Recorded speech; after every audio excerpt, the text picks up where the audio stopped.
Bismillahirrahmanirrahim.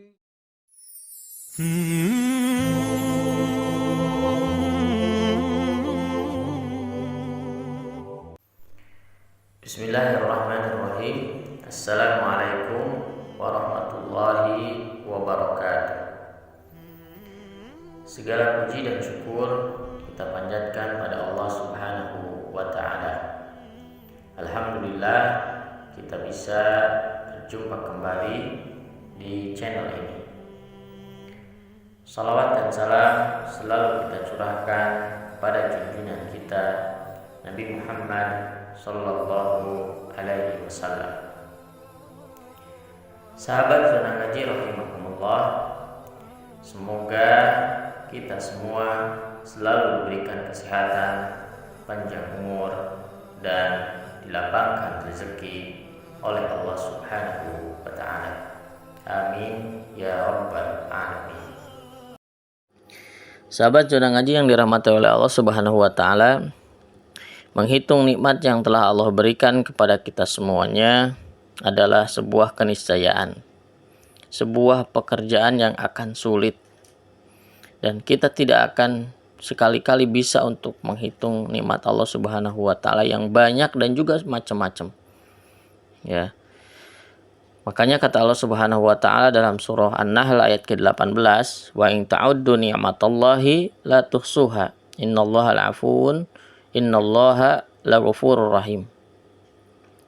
Dan jika kamu sekali-kali akan menghitung nikmat Allah, niscaya kamu tidak akan dapat menghitung jumlahnya. Sesungguhnya Allah Maha benar dan Maha pengampun lagi Maha penyayang. Sahabat jalan ngaji yang dirahmati oleh Allah Subhanahu wa ta'ala, mayoritas muslim, mayoritas manusia banyak sekali yang tertipu jika Allah Subhanahu wa ta'ala berikan kenikmatan. Padahal nikmat yang diberikan akan dimintai pertanggungjawaban nanti di akhirat. Dan di antara sekian nikmat yang Allah Subhanahu wa ta'ala berikan, ada dua kenikmatan yang manusia sering lalai dan terlena dari kedua hal tersebut. Kata Rasulullah sallallahu alaihi wasallam dalam hadisnya riwayat Imam Al-Bukhari, "Ni'matani magbunun fihima katsirun minan nasi as-sihhatu wal faragh." Dua nikmat yang kebanyakan manusia tertipu lalai ya dari keduanya, yaitu nikmat sehat dan waktu luang. Mengapa sehat? Mengapa al-faragh? Mengapa waktu kesempatan atau waktu luang ya menjadikan manusia terlena? Karena watak manusia itu cepat lupa akan kebaikan yang diperolehnya. Jika dalam kesakitan dan kesulitan rajin mengibah, memohon pertolongan kepada Allah Subhanahu wa ta'ala, namun ketika lepas dari penderitaan, ya sakitnya sembuh, kemudian ada waktu luang, ya maka ia seakan-akan lupa. Dan hal ini diingatkan oleh Allah Subhanahu wa ta'ala dalam surah Yunus ayat ke-12. A'udzubillahi minasyaitonirrajim. Wa idza masal insanu durru da'ana li jambih aw qa'idan aw qa'ima falamma kashafna anhu durrahu marra ka'allam yad'una ila durrim massah kadzalika zuyyina lil musrifina ma kanu ya'malun. Yang artinya, dan apabila manusia ditimpa bahaya, dia berdoa kepada kami, kata Allah, dalam keadaan berbaring, duduk, ataupun berdiri. Tapi setelah kami hilangkan bahaya darinya, ya cobaan darinya, dia kembali sesat, ya seolah tidak terjadi apa-apa, dan dia tidak berdoa lagi kepada kami, kata Allah Subhanahu wa ta'ala. Demikian dijadikan terasa indah bagi orang-orang yang melampaui batas tentang apa yang mereka kerjakan. Sahabat jalan ngaji yang dirahmati oleh Allah Subhanahu wa ta'ala, kita bahas satu-satu nikmat sehat terlebih dahulu. Kesehatan merupakan mahkota yang tidak dapat dirasakan kecuali bagi mereka yang sakit. Ya, mahkota yang tidak akan dirasakan oleh orang yang sakit, itu namanya sehat. Ya.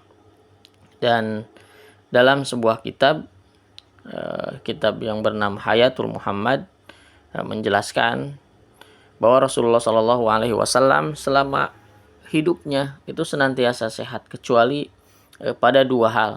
Yang pertama adalah ketika ziarah ya, dari makam pahlawan di Baki.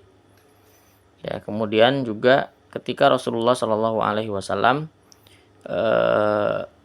sebelum meninggal, ya.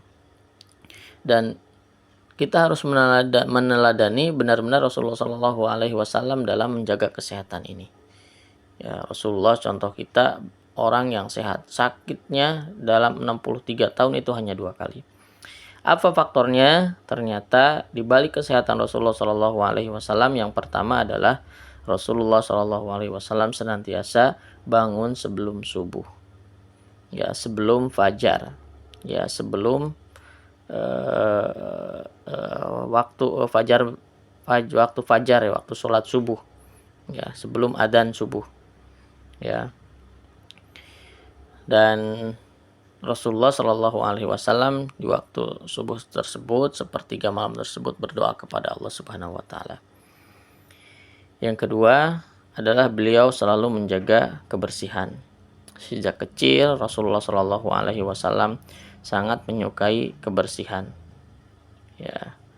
Dan ketika menjadi rasul, diangkat menjadi rasul pun, Rasulullah tetap menjadi kebersihan, dan bahkan para muhaddisin memasukkan terkait kebersihan ini selalu di pembahasan paling awal, ya at-thaharah. Yang ketiga, faktor yang menyebabkan Rasulullah Shallallahu Alaihi Wasallam senantiasa sehat, ya, adalah senantiasa makan secukupnya. Bagaimana caranya? Yaitu mengatur porsi makan. Mengajarkan Rasulullah makan itu sepertiga untuk makanan, ya, dalam tubuh kita, sepertiga untuk minum, dan sepertiga untuk bernafas, ya, sebagaimana hadis dalam riwayat At-Tirmidzi. Dan makan memang merupakan salah satu syarat untuk hidup, diperlukan untuk hidup, tetapi manusia tujuannya bukan untuk makan, ya, manusia hidup tujuannya bukan untuk makan.